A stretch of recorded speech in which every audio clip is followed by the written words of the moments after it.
Okay. Okay. We'll come back to it. Week 2 of my palisman observations. Not too long ago, I was able to make mental contact with my the subject of my observations. His name is Flapjack, and I have to admit, I do not know what a flapjack is. The Coven heads are equally oblivious. Eberwolf just hissed at me, as per usual. Darius just ignored me, also as per usual. And Rain, well, they've been acting weird lately. A lot more quiet. I did eventually get an answer. Bellows told me it was synonymous to a pancake, but I don't know what that is either. He got suspicious when I asked further, so I backed off. You know, to protect my experiment. Not because this is anything worth hiding, obviously. Perhaps it's some long-forgotten artifact of hellfire and pain. Could it be the reason why our family is gone? Why I don't have magic? I must check my forbidden texts.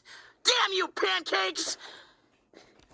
Well, up until now, I've learned that Flapjack likes singing in the morning, catching the early rattleworms, and racing with other birds.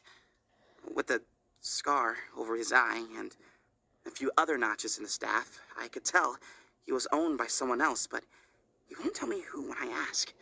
He just pulls my hair and flaps around my head. It's clearly a touchy subject. And proof that this vile creature is still hiding something from me. His true wild nature, his evil intentions. Today, to further my research into the dangers of wild magic, I decided to put Flapjack through a test. Normally, he gets a handful of crabapple claws in the morning, but today, I put out a single goreberry, an edible but disgusting fruit often disliked by palismen. Routine broken, expectations dashed. How will he react? I hypothesize he will become enraged in his hunger and disappointment. He will show his true wild colors, dash around my room, peck at me. That's why I'm currently in full armor at this very moment. Oh. He spotted it. He seems aggravated. He's pecking furiously at the goreberry. He's not even eating it. He's just tearing it apart. Wild magic does make you vicious. It does. Oh. Thanks, Flapjack.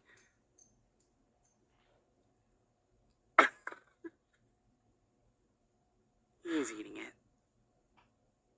And he split it in half for me.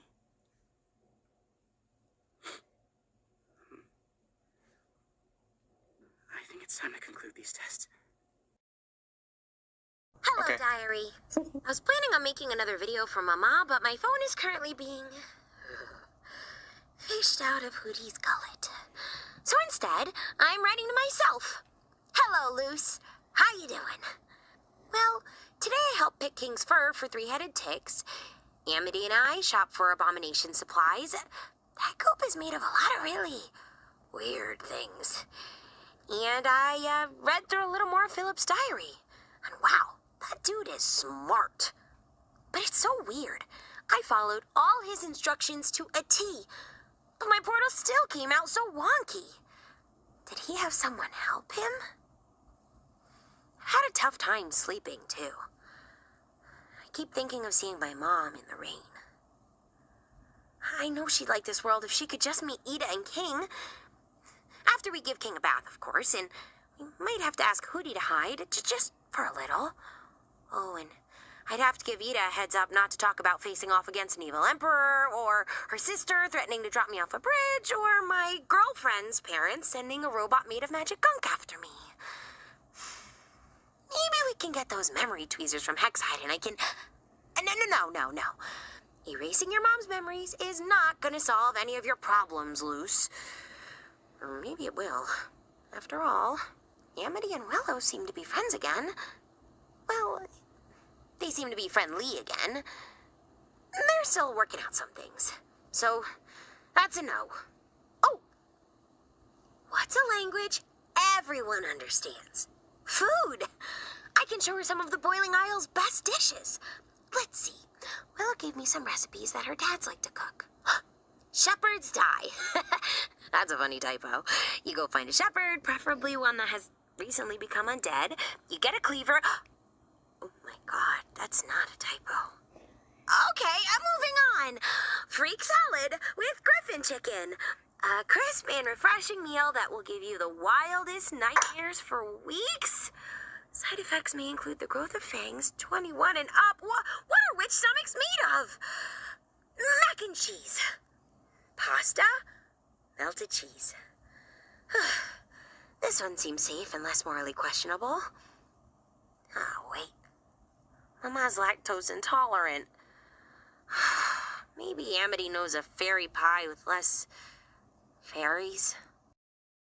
My dearest Hootsifer, this letter comes all the way from the very tippy tips of the toes, where the Frostbite Festival is in full swing. Oh, I've had so much iced scream that I might burst. But it's nothing compared to the night you had. Oh, it was so wonderful to hear that Edelyn has managed to wrest control of, make peace with the curse. How exhilarating.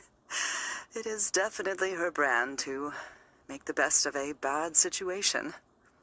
Meanwhile, here I am being spoon-fed elixir by Mother.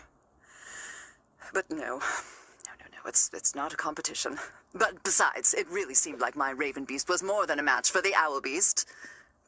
But no, it is not a competition. It really is not, and I, Lilith Clawthorn, believe that. I do.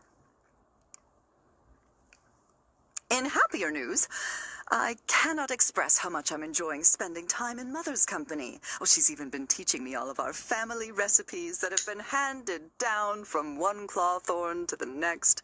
It's amazing to experience family history through the culinary arts. I cannot wait to have you try some true Clawthorn cuisine, like blood sausage, blood cake, and blood. Oh, much tastier than those micrograve meals that Edelyn feeds you all. Unfortunately, without magic, I haven't been much use to Mother's pursuits in the Beast Coven. But perhaps that is a blessing. I can't tell you how many parasites she comes home with each night. Last night, I had to pull a fear wig out of her eye. Neither have I been able to help Father carve palisman. But I won't dwell. I've recently applied for a position at the local museum to help catalog various artifacts from Boiling Isle's antiquity. You'd think spending nearly 30 years at a coven would look good on a resume, but oh no. They always have to ask about the banishment, and the betraying of the Emperor, and the lack of magic, and I just...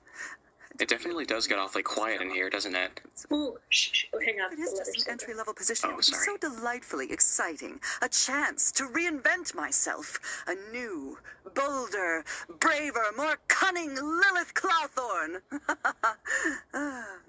And after you wrote of King developing a new special power, I want to throw myself into the museum archive to seek any more information I can find about the mysterious island Ida found him on.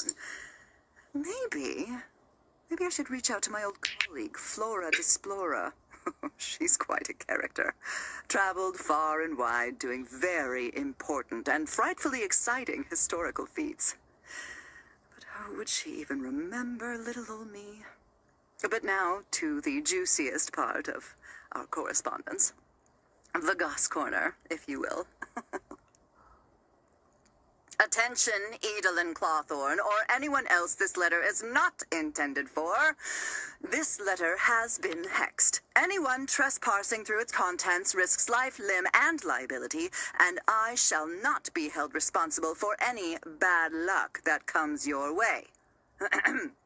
Now, oh, my heart is full after hearing that Luce and Amity finally managed to reveal their feelings to each other.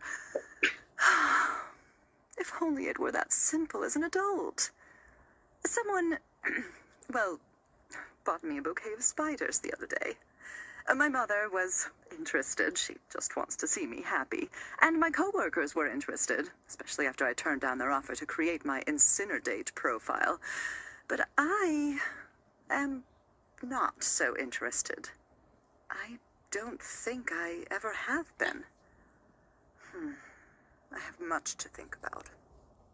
So I let her down as best I could. The bouquet was lovely, though. Very delicious. Anyways, I must sign off. My mother says she's received another bouquet for me, this time filled with rat eyes. And I must prepare to let down yet another suitor. But I will keep the eyes, of course. I've included some for you to share with Luce.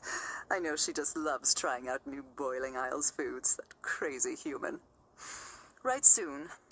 All my love, Lulu. P.S. I've enclosed a lock of my hair, per your request. Do you have any idea how many more you're going to ask for? I'm happy to oblige, of course, but there are a few bare patches on my scalp now, and it's becoming difficult to conceal them.